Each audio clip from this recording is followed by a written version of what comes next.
I got the call on a Wednesday afternoon.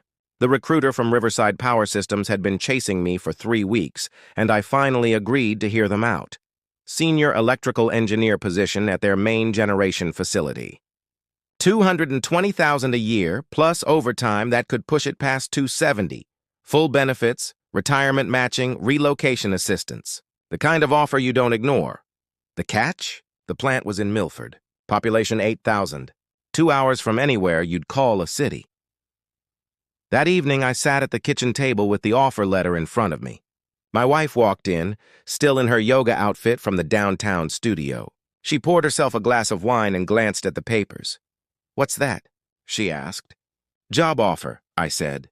"Senior engineer position at a power plant." "Where?" "Milford, upstate, about 4 hours from here." Her face changed instantly. "You're not seriously considering that?" "It's a significant opportunity," I said. "The salary alone?" "I don't care about the salary." She set her wine glass down, harder than necessary. "I'm not moving to some boring small town in the middle of nowhere. The compensation package is exceptional. We could—" She cut me off. "We could what? Trade our life here for a town with one grocery store and a gas station? No restaurants, no culture, nothing to do?" I kept my voice calm. "There's more to Milford than that. And the career growth potential? I have a life here," she snapped, gesturing toward the city skyline. "My friends are here. My yoga studio. My book club meets every Thursday. Karen and I have brunch every Sunday. You expect me to give all that up for your boring engineering job?" I noticed she didn't mention me in that list. "It would be a fresh start," I said carefully. She laughed. "A fresh start? In a town where the biggest excitement is a Friday night high school football game? No thanks. Tell them you're not interested."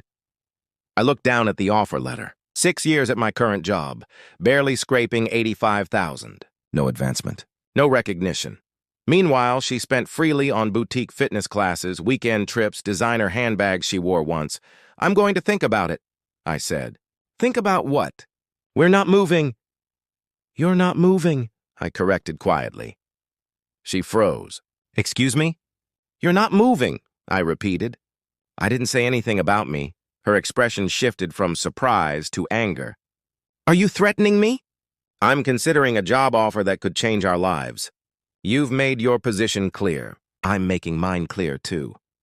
"You're bluffing," she scoffed. "You wouldn't actually move without me." I stood up, gathering the papers. "We'll see," she called after me as I walked away. "You'll be back in 2 weeks when you realize how miserable you are." Small-town life isn't what you think. I closed the door and opened my laptop. 10 minutes later, I'd emailed the recruiter. I accepted the position. 3 weeks later, I packed my truck with clothes, tools, and the few things that actually mattered.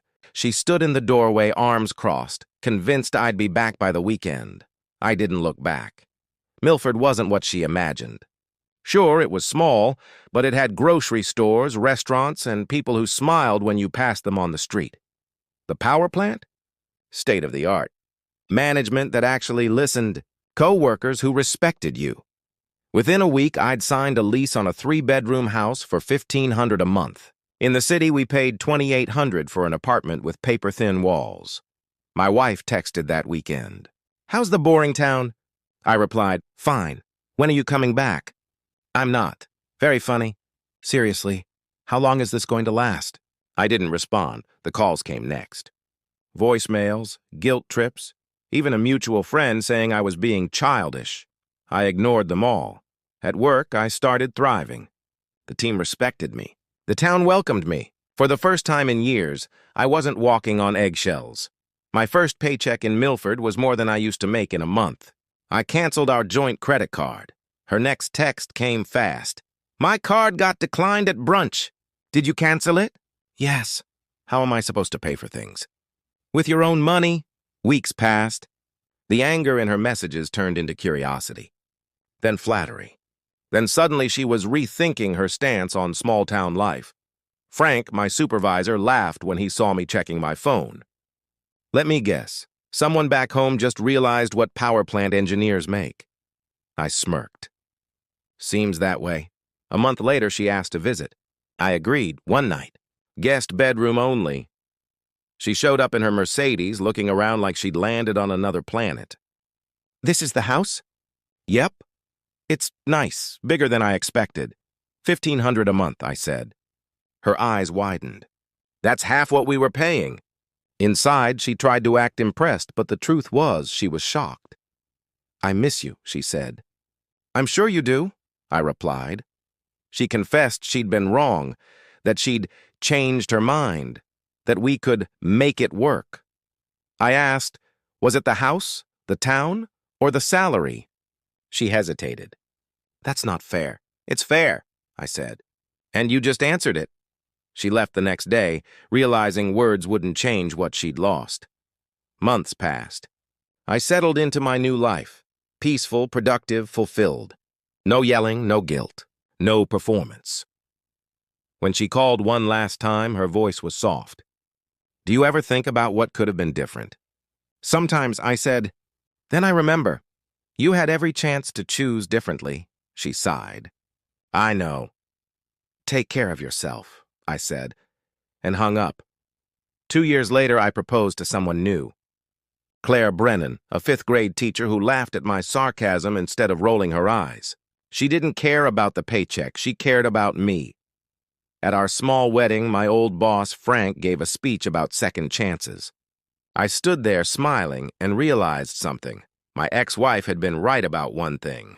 Moving to Milford did change everything, just not in the way she ever expected. Closing for voiceover. Our story has come to an end. If you made it this far, don't forget to subscribe. It helps us immensely. And if you enjoyed this story, check out the 2 videos on your screen right now. I'll be waiting for you in the next one. See you soon.